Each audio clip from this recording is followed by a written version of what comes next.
നമസ്കാരം, മലയാളി വാർത്ത ലൈഫിലേക്ക് സ്വാഗതം. ആകാശവിസ്മയങ്ങൾ 2024 കാത്തിരിക്കുന്നത് വമ്പൻ ആകാശവിസ്മയങ്ങൾ.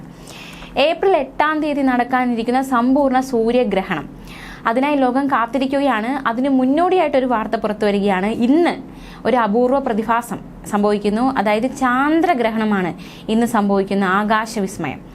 100 വർഷങ്ങൾക്ക് ശേഷമാണ് ഇത്തരമൊരു പ്രതിഭാസം ഇന്ന് സംഭവിക്കുന്നതെന്നാണ് റിപ്പോർട്ടുകൾ സൂചിപ്പിക്കുന്നത്.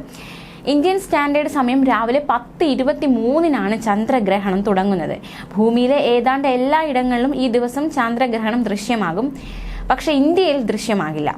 Mexico City, Anadyr, Suva, Nassau, San Juan, New York, Montevideo, Kingston, Rio de Janeiro, Tegucigalpa, Auckland, Sydney, Buenos Aires, Asuncion, Bogota, Guatemala എന്നിവയാണ് പ്രധാനമായും ചന്ദ്രഗ്രഹണത്തിന് സാക്ഷ്യം വഹിക്കുന്ന രാജ്യങ്ങൾ.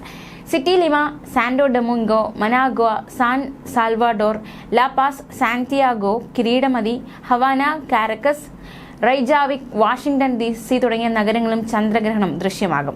സൂര്യനും ഭൂമിയും ചന്ദ്രനും നേർരേഖയിൽ, ഭൂമി സൂര്യനും ചന്ദ്രനും ഇടയിലായി വരുമ്പോഴാണ് ചന്ദ്രഗ്രഹണം സംഭവിക്കുന്നത്. ഇതോടെ ഭൂമിയുടെ നിഴൽ ചന്ദ്രനിൽ പതിക്കുന്നു. എന്നാൽ മാർച്ച് 25 ചന്ദ്രഗ്രഹണത്തിൽ ഭൂമിയും ചന്ദ്രനും സൂര്യനും നേർരേഖയിൽ എത്തില്ല. അതിനാൽ ഈ പ്രതിഭാസം പെൻബ്രൽ ചന്ദ്രഗ്രഹണം എന്നാണ് അറിയപ്പെടുന്നത്. പെൻബ്രൽ ചന്ദ്രഗ്രഹണം ഇന്ത്യയിലെ ഹോളി ആഘോഷത്തെ ഒരു തരത്തിലും ബാധിക്കില്ല. ജ്യോതിഷ വിശ്വാസം അനുസരിച്ച് ചന്ദ്രഗ്രഹണം സംഭവിക്കുന്നത് അശുഭകരമാണ്. ശാന്തതയുടെയും സംവേദനക്ഷമതയുടെയും പ്രതീകമായ ചന്ദ്രൻ ഒരു ദോഷകരമായ ഗ്രഹത്തിന്റെ സ്വാധീനത്തെ അഭിമുഖീകരിക്കുന്നതിനാൽ ജ്യോതിഷപരമായി ഇത് പ്രതികൂല അനുഭവമായിട്ടാണ് കണക്കാക്കുന്നത്. ഏപ്രിൽ 28 സമ്പൂർണ്ണ സൂര്യഗ്രഹണം സംഭവിക്കാനിരിക്കെയാണ് ഇന്ന് പെൻബ്രൽ ചന്ദ്രഗ്രഹണം എത്തുന്നത്.